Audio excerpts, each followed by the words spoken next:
இந்த கடையை எப்ப ஸ்டார்ட் பண்ணீங்க? எவ்வளவு வருஷமா நடத்திக்கிட்டு இருக்கீங்க? 1968. 1968ல ஸ்டார்ட் பண்ணீங்க. ஆமாம். சோ நீங்க இங்க வர்க் பண்ணி எவ்வளவு வருஷம் ஆகுது? நான் 10, 20, 30, 40 ஆச்சு. அவ்வளவு வருஷமா இங்கே நீங்க இருக்கீங்களா? இதோட ஓனர் பேர் என்ன? கிஷன் வாதுவா. 1968ல ஸ்டார்ட் பண்ணிருக்கீங்க. அப்ப இருக்கிற இதே டேஸ்ட் இப்ப வரைக்கும் வருதுங்களா? அதே டேஸ்ட் தான் இருக்கு. அதனால தான் வந்து மக்கள் அதிகமா விரும்பி இங்க வராங்க. ஆமாம். ஓகே. சோ இங்க எவ்வளவு பேர் வேலை செய்றாங்க? 10, 20, 25 ஆகுது. 20 25 பேர். எப்போதுல இருந்து ரெடி பண்ணுவீங்க சமோசா?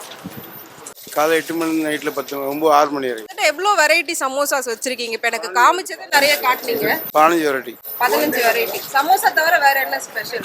சமோசா தவிர கச்சோரி இருக்குது, மிட்டாய் இருக்குது, மிட்டாய் ஐட்டம் இருக்குது, ஸ்வீட் ஐட்டம். ஓகே. ஆனா அதிகமா போறது சமோசா மட்டும். ஒன்லி சமோசா.